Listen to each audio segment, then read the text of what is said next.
Dr. Lisa Vaughn worked frantically at her console, her fingers flying across the controls. Around her, the Mars facility hummed with desperate energy as scientists and engineers raced against time. "The modified Void Ripper is ready," she announced. "But it's different from anything we've deployed before." Dr. Kyle Bennett looked over her shoulder at the design. "This doesn't just disrupt technology," he said. "It neutralizes all advanced weapons within its range." Vaughn nodded. "For 10 light years in every direction, nothing more advanced than chemical explosives will function. Our weapons, their weapons, all disabled." "We'll be defenseless too," said Bennett. "Not defenseless," Vaughn replied. "Just limited to simpler tools. The question is whether we remember how to use them." The order went out to all human ships. Prepare for technological failure. The modified Void Ripper would activate in 30 minutes. On the bridge of the U.S. Valiant, Captain Samantha Wright received the message with grim understanding. "All hands, prepare for close combat. When the Void Ripper activates, we'll lose most of our systems, but so will they." Lieutenant Greg Daniels looked up from his station. "Captain, the Dorn flagship is moving into position. They're preparing to fire on Earth directly." "All power to forward thrusters," ordered Wright. "We're going to ram them." The Valiant surged forward, its engines straining. The distance to the massive Dorn vessel narrowed rapidly. "Brace for impact," shouted Wright. At that moment, the modified Void Ripper activated. A wave of distorted space expanded outward from Mars. As it passed over each ship, energy weapons failed. Shields collapsed. Advanced propulsion systems shut down. Only basic momentum and chemical rockets remained functional. The Valiant, already moving at full speed, continued on its collision course. The Dorn ship, suddenly without its defensive shields, tried to turn away using emergency thrusters, but it was too late. The human destroyer crashed into the alien flagship's command section. Both ships spun away, heavily damaged but not destroyed. Across the battlefield, the nature of combat changed in an instant. Human crews, trained for this moment, switched to backup systems and manual controls. Alien forces, caught by surprise, struggled to adapt. At the Jupiter defense line, ships fought with physical projectiles and emergency thrusters. It was combat unlike anything seen in centuries, primitive, direct, and brutal. In the Galactic Council chambers, representatives watched in stunned silence as the most technologically advanced battle in history suddenly became one of the most basic. "They've given up their advantage," whispered the Drell senior council member. "They could have destroyed us all. Instead, they've leveled the field." Ambassador Olivia Parker stepped onto the speaker's platform. "The United Earth government offers terms," she said. "An immediate ceasefire, full membership and equal voice for humanity in the Galactic Council, joint control and oversight of all superweapons, including those developed by humans and those hidden by other species." She paused, looking at each delegation in turn. "And a new compact, one that protects the weak from the strong, that values life over power, that ensures no species ever again feels it must hide its true nature to survive in this galaxy." 3 days later, the fighting stopped. The Dorn surrendered after losing their flagship. The Claveri and Selton followed soon after. The Vaxari, already seeking peace, agreed to all terms. 1 month after the ceasefire, a new galactic compact was signed. For the first time, all species shared their technological secrets under strict oversight. The hidden arsenals of many worlds, not just Earth, were placed under joint control. On what remained of Horizon, humans began to rebuild. Among the construction crews was Lieutenant Greg Daniels, who had resigned his commission to help with the colony's restoration. "We broke that day," he told a group of children, including young Sarah who had survived the original attack. "But we didn't break completely. We remembered who we wanted to be before we went too far." Dr. Lisa Vaughn established the Never Again protocol, ensuring that technologies like Lazarus would remain theoretical, studied, but never built. Dr. Kyle Bennett headed a new galactic science academy, where researchers from all species worked together rather than in suspicious isolation. In the new Galactic Assembly Hall, Ambassador Olivia Parker addressed the gathered representatives of 48 species, humanity now included as a full member. "Remember this day not as the day humanity broke," she said, her voice carrying to every corner of the vast chamber. "Remember it as the day we all learned what it means to be truly civilized. Not that we have the power to destroy each other, but that we have the wisdom not to use it." The Pathfinder emerged from hyperspace near Earth, its hull bearing the scars of a desperate journey. Captain Alex Reeves had taken his small scout ship back to Horizon after the initial attacks, hoping against hope to find survivors. He had found them. 342 people, mostly children and their teachers who had been in deep underground shelters when the bombardment began. For 2 weeks, they had survived on emergency rations, waiting for rescue that they feared would never come. As the Pathfinder docked at Earth Station 1, news cameras captured the moment. The survivors of Horizon walked onto Earth soil, some too young to understand the significance, others with haunted eyes that had seen too much. A young girl named Sarah, no more than 7 years old, spoke to the reporters. "They didn't warn us," she said. Her voice was small but clear. "We were having school. Then the sirens. Then the ground shook for a long time." The images and stories from the Horizon survivors spread across human space in minutes.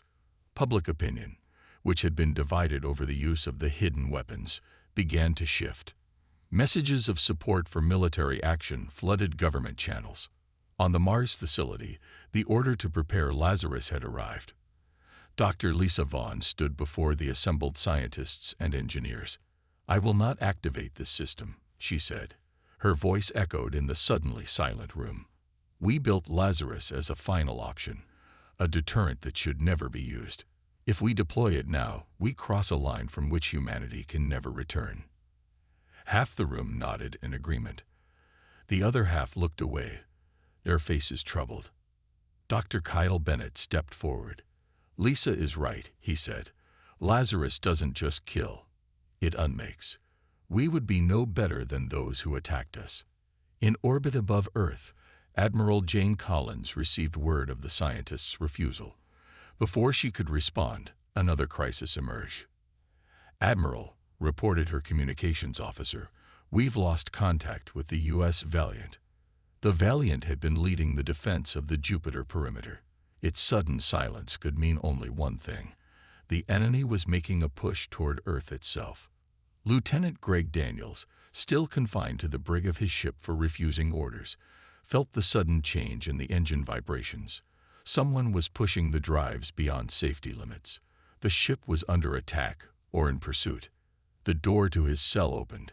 Captain Samantha Wright stood there, her uniform torn and a laser burn across her shoulder. "We need you on the bridge," she said. "There's been a mutiny." Daniels followed her through corridors filled with wounded crew members. "What happened?" "Half the crew supported the Lazarus deployment," said Wright. "The other half, led by my first officer, tried to take control of the ship to prevent it. In the confusion, a Dorn strike team managed to board us." They reached the bridge. Through the view screen, Daniels could see Earth in the distance, and between them, a massive fleet of alien ships pushing toward humanity's homeworld. "The Valiant is the only ship in position to slow them down," said Wright, "but we're damaged and undermanned." Daniels took his station at the weapons console. "What are your orders, Captain?" Wright looked at her battered crew, then at the approaching enemy. "We fight. Not with Lazarus or Sunbreakers, but with what we have. We show them that humanity's strength isn't in our superweapons. It's in our resolve." Across the solar system, other ship captains received word of the Valiant's stand. One by one, they changed course, racing to join the defense of Earth.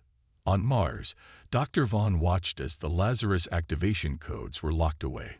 Instead, she directed her team to adapt the Void River technology into a defensive shield that could protect Earth without harming the approaching fleet.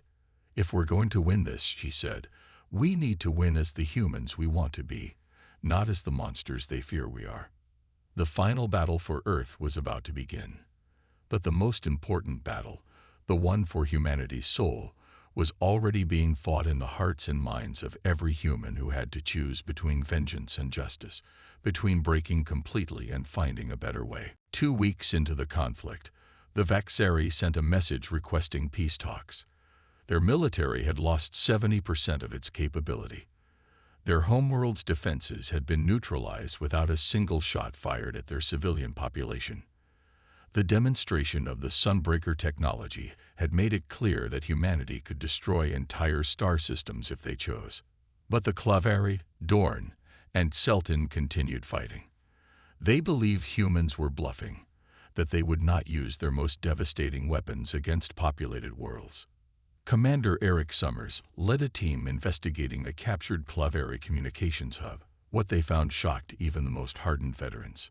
These messages go back 5 years, Summers told Admiral Collins over a secure channel. The Vaxari and their allies planned this from the beginning. The attacks on our colonies weren't random acts of aggression. They were trying to provoke us.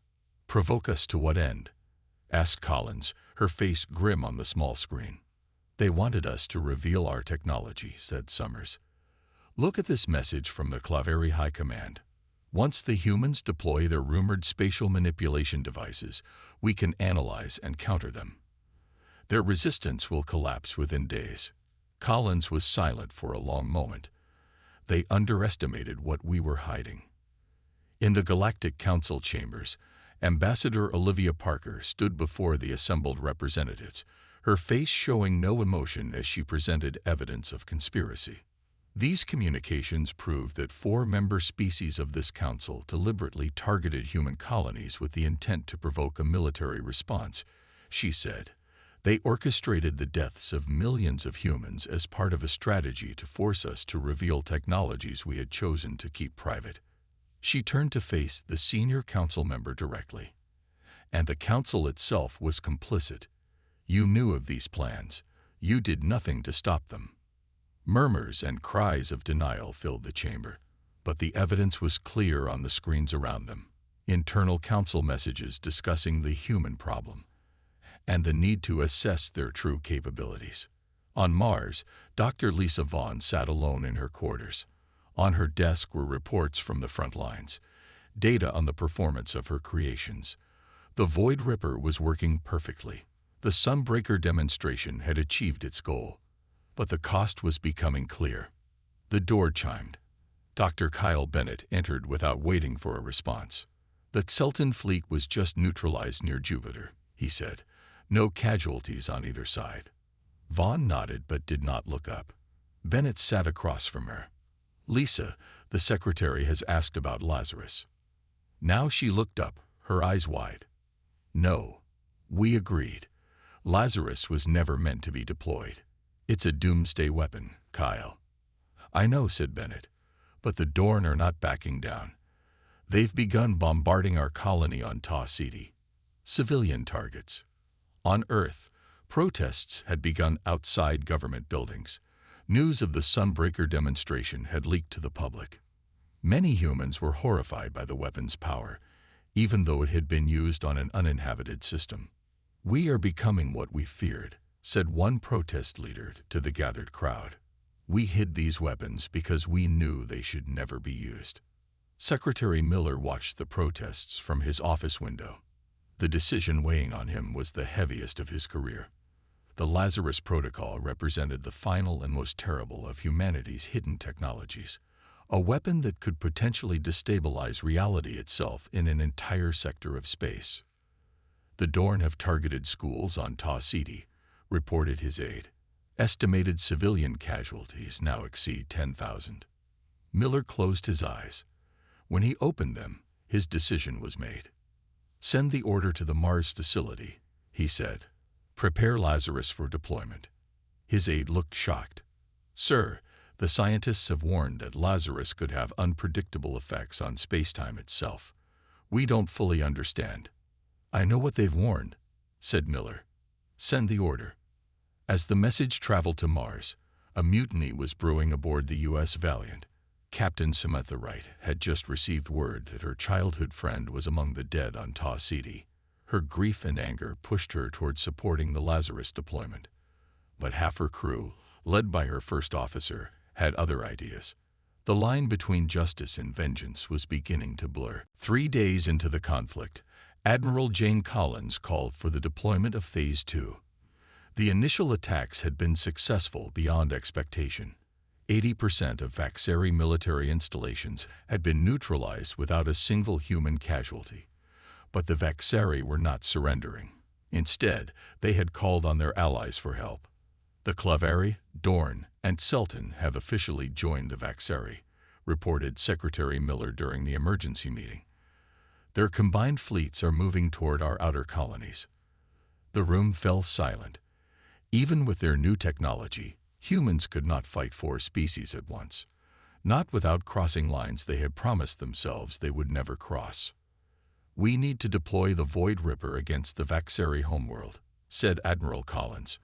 Her voice was steady, but her eyes showed the weight of the decision. Not against their military this time, against their planetary defense grid. Dr. Kyle Bennett, attending via hologram from the Mars facility, spoke up. That would leave their civilian population exposed. Millions of non-combatants. "We're not targeting civilians," said Collins, "but we need to show them, and their allies, that we can reach their homeworld if we choose to." The vote was unanimous, though several hands trembled as they were raised. On the edge of Vaxeri space, Major Ryan Blackwood led a small team of special forces toward the planet's surface. Their ship was unlike any other in the human fleet. Designed specifically for stealth, it could slip through even the most advanced detection grids. "Remember, this is a surgical strike," Blackwood told his team. "We disable the defense network, plant the Void Ripper, and extract. No civilian casualties." The ship landed silently in a remote area. The team moved quickly, using small personal Void Ripper devices to disable security systems as they approached the main military headquarters. Within the building was the central control for the planetary defense grid. Meanwhile, the 3 allied species had begun attacking human positions. The colony on Wolf 359 was under heavy bombardment from Claveri ships. 2 research stations had already been destroyed by Dorn forces, and a Selton fleet was moving toward Earth itself. In the Mars facility, Dr. Lisa Vaughn received the order she had prayed would never come. "Activate Sunbreaker Protocol," said Secretary Miller's voice over the secure channel. "Authorization code, Apollo 7 Delta 9. Vaughn looked at the other scientists in the room. Their faces showed the same horror she felt. "Sir, Sunbreaker has never been tested outside simulation," she said. "The consequences could be—" "We understand the risks, Doctor. The authorization is complete." Vaughn's hands moved across her console. Deep beneath the surface of Mars, machinery that had lain dormant for years began to power up. "Target the uninhabited system at coordinates 227 Mark 44, Miller continued. "We need a demonstration, not a slaughter." The Sunbreaker was the most closely guarded secret of Project Prometheus. Unlike the Void Ripper, which temporarily disrupted space, Sunbreaker affected stars themselves, accelerating their fusion reactions in controlled but devastating ways. As Major Blackwood's team successfully planted their device at the Vaxeri military headquarters, the first and hopefully last Sunbreaker activation was underway. In the uninhabited system designated 227 Mark 44, a small sun suddenly flared with impossible brightness. For a brief moment, it shone with the light of 100 normal stars. The wave of radiation and energy expanded outward at light speed, a nova visible across half the galaxy. On the Pathfinder, which had been assigned to monitor the demonstration, Lieutenant Greg Daniels watched with growing horror. "We've gone too far," he whispered. When the orders came through to prepare similar demonstrations targeting systems near the homeworlds of the Claveri, Dorn, and Selton, Daniels made his decision. He refused the order, becoming the first human officer to do so since the conflict began. "Put me under arrest if you must," he told his commanding officer. "But I will not target star systems near civilian populations, even as a demonstration." Within hours, Daniels was confined to the brig of his own ship, charged with insubordination during wartime, a capital offense. Across the galaxy, every species watched the nova with new understanding. Humanity had not been hiding their weakness all these years. They had been hiding their strength. The countdown reached 0. On screens across human space and throughout the Galactic Council chambers, the timer flashed and disappeared. The Vaxeri had responded to humanity's ultimatum with silence and increased military activity. Captain Samantha Wright stood on the bridge of the U.S. Valiant, the first human warship to be fully equipped with Project Prometheus technology. The ship looked ordinary from the outside, a standard human destroyer with conventional weapons and defenses, but hidden within its systems were technologies no alien had ever seen deployed. "All stations report ready, Captain," said First Officer Peter Black. Wright nodded. "Begin the approach. Stealth systems active." The Valiant moved toward the Vaxeri military installation orbiting Proxima Centauri. This base had coordinated the attacks on 3 human colonies, including Horizon. Intelligence suggested that Vice Admiral Kuzel, who had ordered the bombardment of Horizon, was currently stationed there. "We are in range, Captain," reported the weapons officer. "Void Ripper is charged and targeting systems are locked." Wright took a deep breath. She had trained for this mission for years, though she had never expected to actually carry it out. No one had truly believed they would need to use these weapons. "Fire," she said. A pulse of energy, invisible to standard sensors, shot from the Valiant toward the Vaxeri station. For a moment, nothing seemed to happen. Then space itself appeared to fold around the station. A sphere of distorted reality enveloped the massive structure. When it cleared 5 seconds later, the station was still there, but changed. Its power systems were dead, its weapons disabled, its communications silent. "First phase complete," reported the tactical officer. "Station defenses neutralized. No casualties detected." That was important. The Void Ripper was designed to disable technology, not to kill. The attack had been precisely calculated to avoid rupturing life support systems. "Launch boarding shuttles," ordered Wright. "Tell Commander Diaz his teams have 20 minutes to secure the station and capture Vice Admiral Kuzel." Across the galaxy, similar scenes played out as human ships revealed capabilities that had been kept secret for decades. Vaxeri outposts fell silent. Their ships drifted powerless in space. Their ground forces found themselves cut off from orbital support. On Mars, Dr. Lisa Vaughn monitored the data flowing in from deployed Void Rippers. Each device was performing exactly as designed, creating temporary disruptions in space that interfered with energy systems but left organic matter unharmed. "It's working," said Dr. Kyle Bennett, who had joined her from the Luna facility. He was older than Vaughn, with gray hair and the weathered face of someone who had spent years working under artificial light. "Better than we projected." Vaughn nodded, but her expression remained troubled. "Yes, but the Vaxeri will adapt. They always do." As if confirming her words, alarms sounded across her displays. "We have incoming. A Vaxeri battlecruiser squadron has entered the Sol system. They're heading straight for Earth." This was the expected counterattack. The Vaxeri would not surrender after one defeat, no matter how surprising. "Activate the defense grid," ordered Admiral Jane Collins from Earth Command. "Let's show them what else we've been hiding." As the Vaxeri ships approached Earth, they encountered something no alien fleet had ever seen: the true extent of humanity's defensive capabilities. Satellites that had appeared to be simple communication relays revealed hidden weapons. The Moon's surface opened to expose massive cannons. And in high orbit, special platforms began to generate fields that disrupted the very laws of physics. The first Vaxeri ship to enter the field suddenly found itself unable to maintain its energy shields. The second lost propulsion. By the time the squadron commander ordered a retreat, half the fleet was drifting helplessly in space. In the Galactic Council chambers, representatives watched in stunned silence as reports came in from across known space. Screens showed Vaxeri military might, the most feared force in the galaxy, being systematically neutralized by human technology that by all rights should not exist. Impossible, whispered the Drell senior council member. They were supposed to be centuries behind us. Ambassador Olivia Parker stood quietly at the back of the chamber. We tried to warn you, she said to no one in particular. This is only phase 1. The Galactic Council chamber was a massive room built to impress. Its ceiling arched hundreds of meters above, decorated with the star maps of 47 different species. The walls curved in a perfect circle, with seats arranged by galactic sector rather than importance.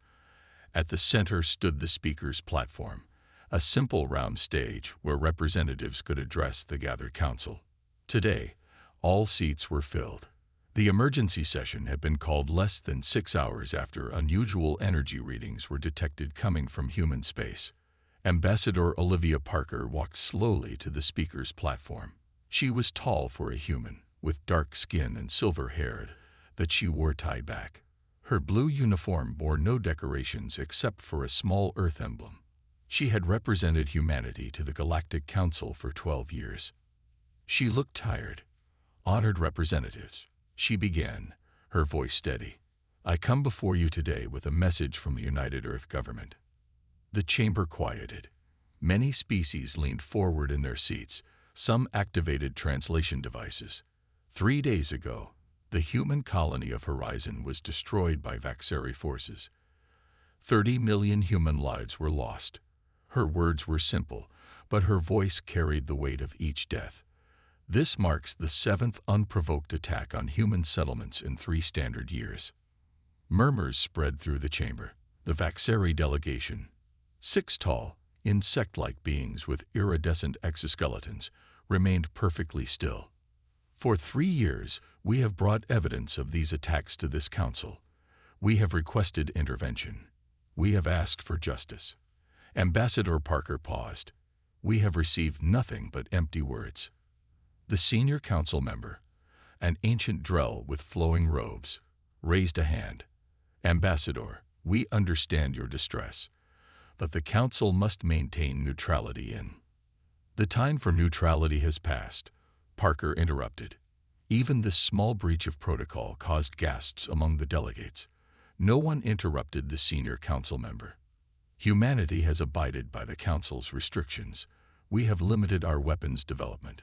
We have shared our resources. We have been peaceful neighbors. Her eyes swept the chamber. That ends today. The displays around the chamber lit up with a countdown timer. 48 o'clock. 00. It began to count down. The United Earth government has issued the following demands to the Vaxeri Imperium. Complete withdrawal from all human territories. Full reparations for lives and property destroyed. Surrender of those responsible for ordering the attacks. The Vaxeri delegation finally moved. Their lead representative stood, mandibles clicking in what humans had learned was amusement. Your species makes demands. The translator rendered the clicks and chirps into flat words. With what force will you back these empty threats? Your ships are few. Your weapons are weak. Your colonies are isolated. Ambassador Parker did not react to the taunt. You have 48 hours to comply. After that time, the United Earth government will take action to protect its people and interests. Behind the scenes, a small group of alien representatives hurried through the corridors of the council station. Leading them was Krell, the amphibious Novan who had been one of the first alien species to welcome humans to the galactic community. We must speak with Ambassador Parker immediately, Krell said to the human aide guarding the Earth delegation's chambers. This situation can still be resolved peacefully. Meanwhile, human strike teams led by Commander Eric Summers were already moving into position near key Vaxeri outposts. The U.S. Defiant, newly equipped with Void Ripper technology, slipped undetected past Vaxeri sensor networks. All teams in position, reported Lieutenant Wendy Clark from Tactical. Void Ripper devices are ready for deployment around remaining colonies. Commander Summers nodded. His orders were clear. Wait for the deadline, but be ready to strike the moment it passed. Let's hope they take the threat seriously, he said. Clark glanced at him. Do you think they will? Summers looked at the display showing the Vaxari fleet movements. They were not retreating. They were gathering. No, he said. I think they're about to learn why humans have always held back. The elevator descended deep beneath the red surface of Mars. Dr. Lisa Vaughn watched the digital display as it counted down past 100 meters, then 500, then 1,000.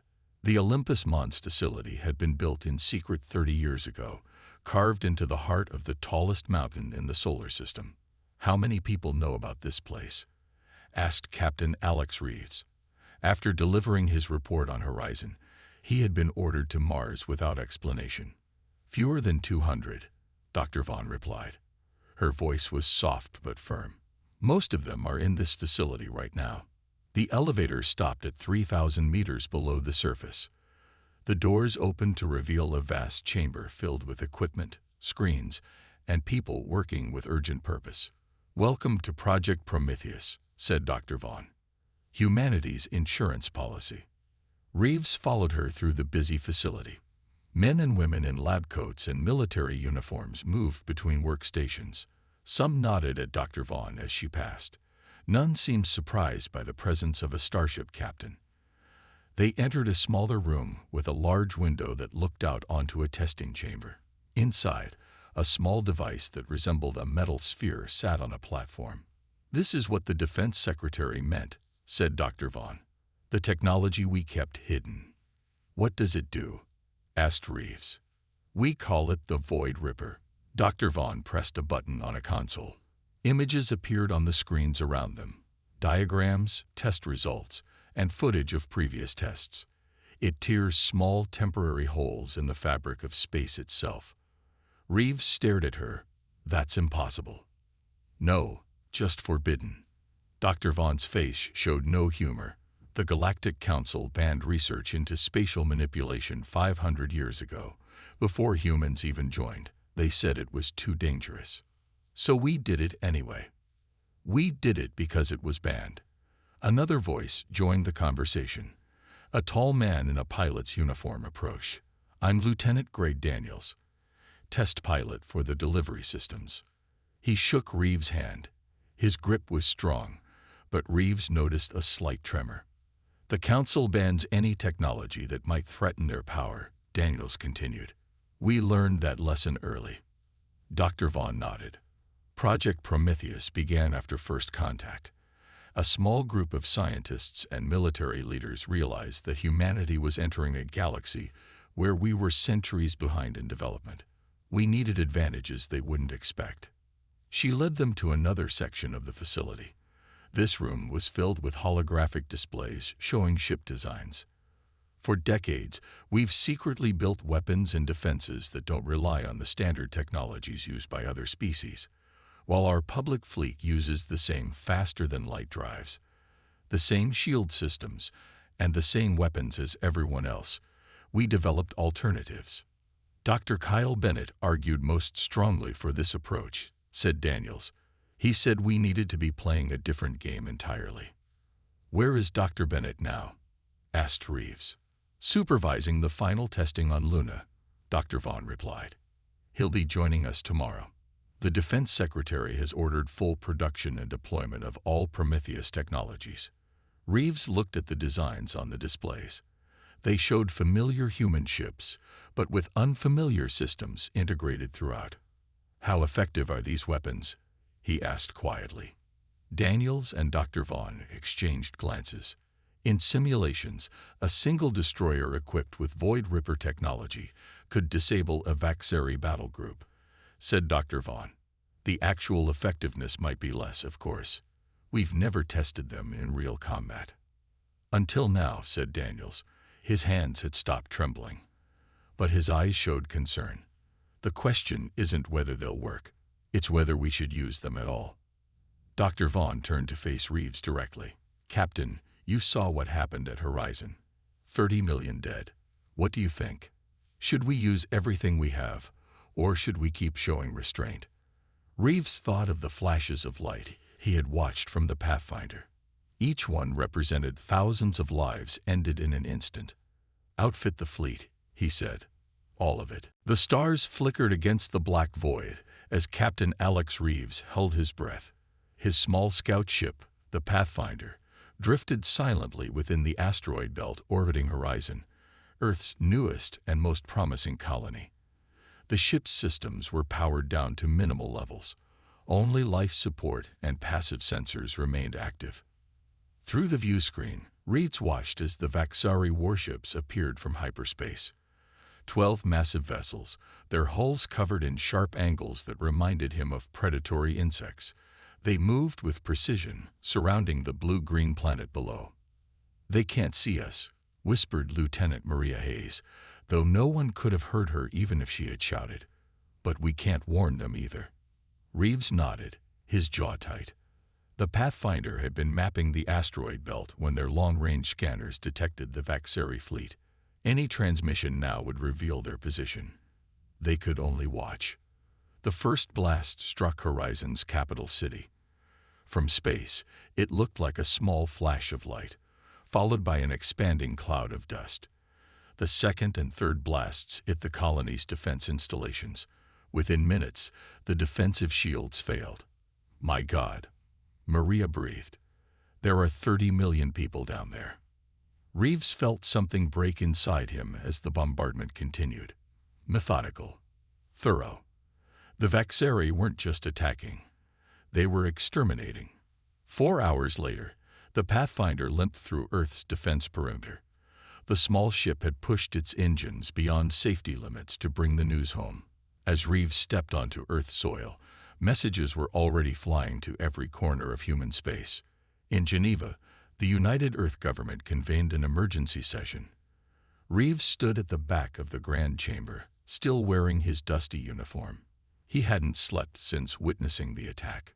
"The images Captain Reeves has brought us confirm our worst fears," said Secretary General Laura Carson, her voice steady despite the circles under her eyes. "Horizon has fallen. Initial estimates suggest total loss of life." The room remained silent. This wasn't the first human colony to be attacked, but it was the largest, the most developed, and the most heavily defended. Admiral Jane Collins stepped forward, her medals catching the light as she moved to the central podium. The display behind her lit up with a galactic map. "Horizon marks the 7th unprovoked attack on human settlements in the past 3 years," she said, highlighting each location as she spoke. "New Montana, Epsilon Ridge, Archer's World, Phoenix Station, New Haven, Galileo Outpost, and now Horizon." "What about the Galactic Council?" asked a representative from the African Union. "Surely they must act now." Defense Secretary Frank Miller stood up. He was an older man, with hands that had spent decades building humanity's defenses. "The Council has received our appeals after each attack," he said. "They have offered condolences. They have promised investigations. They have suggested we improve our defenses. But they have done nothing to stop the Vaxari." The chamber erupted in angry voices. When order was finally restored, Secretary General Carson asked the question everyone feared to ask. "What options remain to us?" Miller exchanged a look with Admiral Collins before speaking. "We have always shown restraint. We have followed the Council's regulations on weapons development. We have honored treaties that limit our military capabilities. We have been good citizens of the galaxy." He paused, his eyes moving across the representatives of Earth's nations and off-world colonies. "But make no mistake, we have also prepared for this day. Humanity has technologies, weapons, and defensive systems that we have kept hidden. Not because we couldn't build them, but because we chose not to use them." The room grew quiet again. "The Vaxari and their allies believe us weak. They believe we lack the will or the means to fight back effectively. They are wrong." Miller's voice hardened. "Humanity has always shown restraint. Today that ends." As Reeves watched from the back of the chamber, he saw the gathered leaders nod in silent agreement. The decision had been made. Whatever came next, the galaxy would soon learn what happened when humanity finally broke.